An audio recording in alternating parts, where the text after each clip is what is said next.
this is only going to be 11 minutes, and there's a pressure on me to really deliver here and make it an 11 minutes you remember forever, because toxic masculinity does that to the whole culture.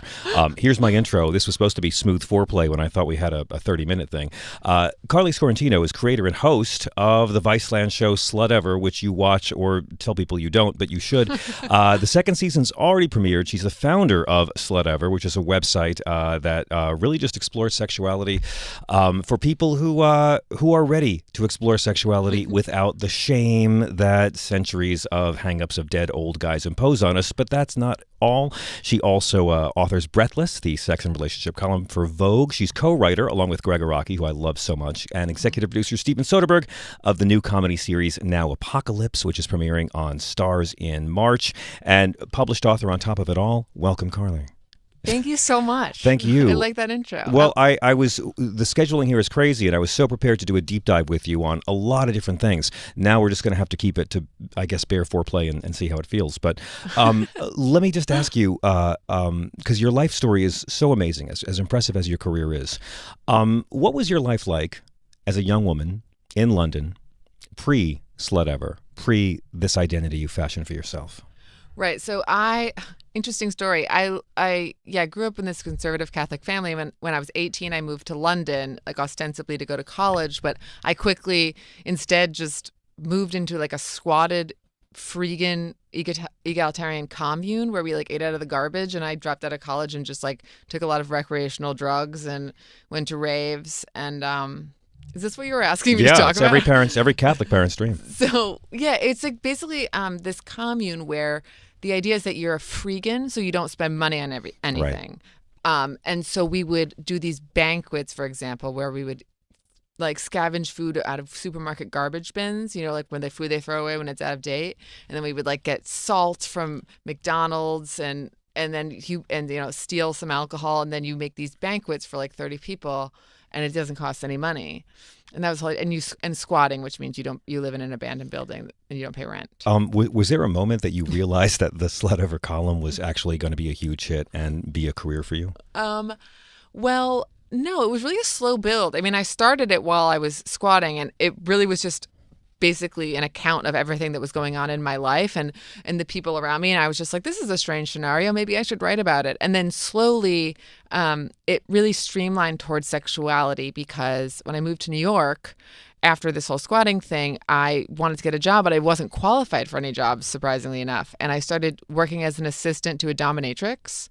And then I started writing about her and all her clients, and people would come into her dungeon. And then I think that's when it really got more popular, because I think people are really hungry to hear about honest, open discussions about sexuality, apparently. That's why I like what you do. I come from an abnormally Catholic family, and really?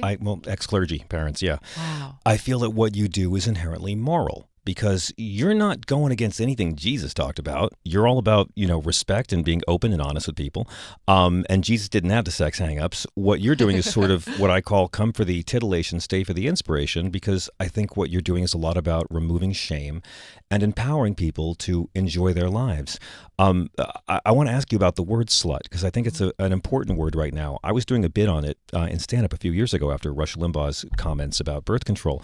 And for a while, we sold a T-shirt that said slut, sexually liberated, unapologetic, and truthful. Oh my God, wait, that's amazing. I can't remember. I need one of those. I'll get you one. But when I first got it, like my wife did the design, and I said, no woman's ever going to wear this. No woman's going to go to the gym with slut on a tank. It was the first thing we sold out of at every show. Wow. And it told me that there really is a desire to remove the stigma from a word created to condemn a woman for the crime of agency in her own sexuality. Oh my God, you put it so well. Completely. And the crazy thing is that throughout the course of a woman's lifetime, unfortunately, you will almost definitely be called a slut at some point, no matter what your sexual behavior is like. So it's universal. And in my book, I really say that I think it's really important to try and reclaim that word, because I think we have seen over time that reclaiming words is really successful, like racial slurs, butch, fag, all these words like have been reclaimed by the communities that felt oppression under them, and it works, And I think in my book I try and redefine the word slut as really just a person who seeks out visceral experiences through sex and finds sex to be adventurous and a positive addition to their life, and really just like fucks who they want, how they want, and doesn't have a sort of moral obstacle between them and their desire to seek out the sexual experiences that they want to have. And I don't know, hopefully that works. The TV show is so enjoyable and so smart. And what I like the most about it is the theme of humanity nonstop. There's never any judgment from you that I've seen on any episodes towards any of the people you meet, regardless of whether their kink is abduction fantasies or, life-size sex robots.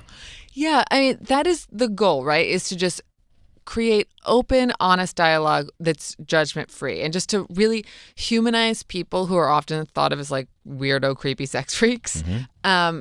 Because I think that we are so scared of people who are overtly and sexually truthful, because I think we're so often not. Mm-hmm. So if you see this guy who's just like, yeah, I really like it to hire a dominatrix and have her abduct me and kidnap me and torture me, we're just like, wait, what? Like, there must be something wrong with you, because we so default to just repression or just like secrecy, really.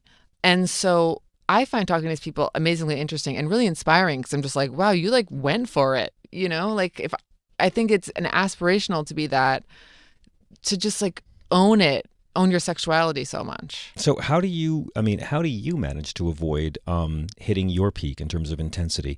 Is it ever a struggle in terms of gathering content to keep confounding expectations, to keep raising the bar on things that normal straight folks watching haven't seen?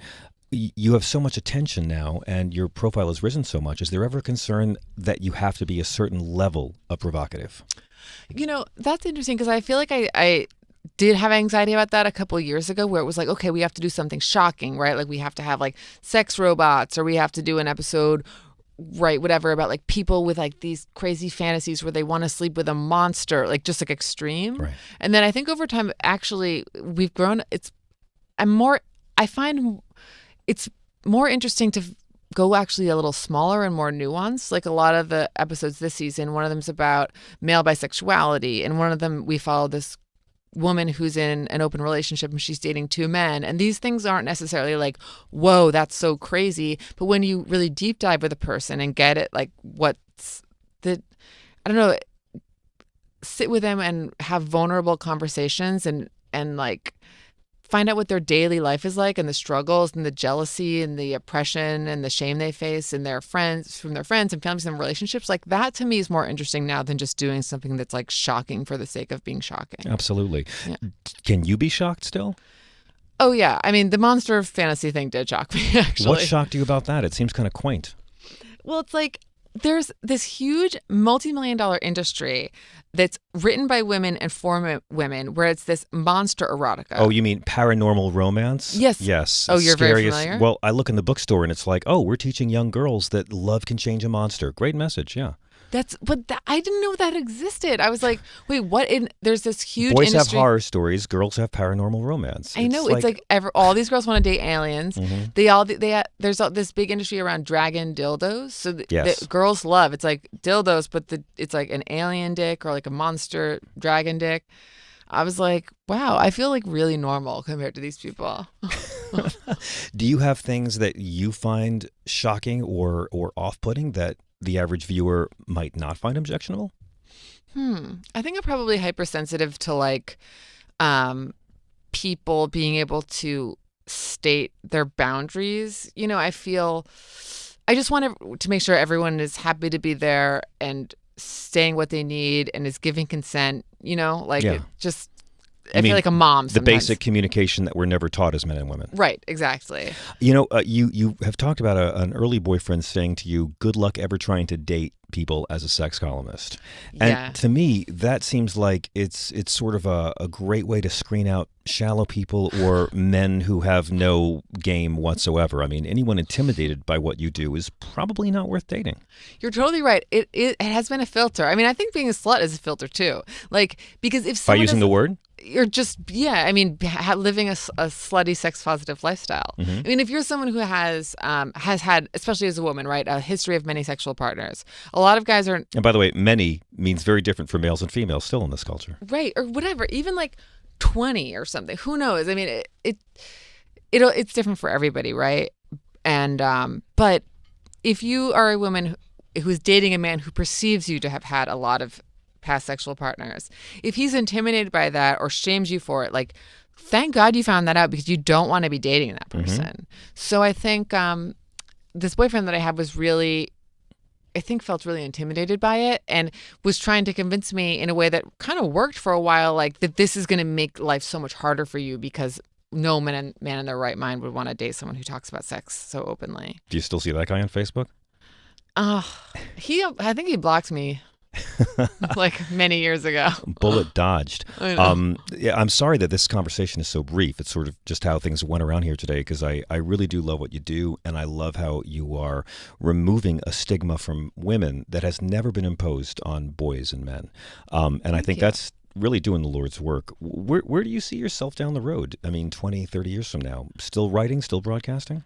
Yeah, I'm writing more for television. I just co-wrote this show that premieres on Starz in March called Now Apocalypse. Yeah, congrats on the billboards. They're all over LA. I know, they're all over. And it's a show that really explores sexuality, but it's fun because I'm getting to put words in other people's mouths now.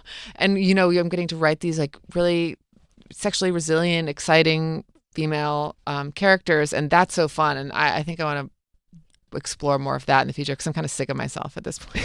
Karley Sciortino is the deceptively moral, deviant mind behind the hit VICELAND show Slutever. Check it out and look for Now Apocalypse as well, and keep on reading the Breathless column in Vogue. I really love what you do. Sorry this was so brief. No, Come on back fun. in again and we'll do an extended session. I will.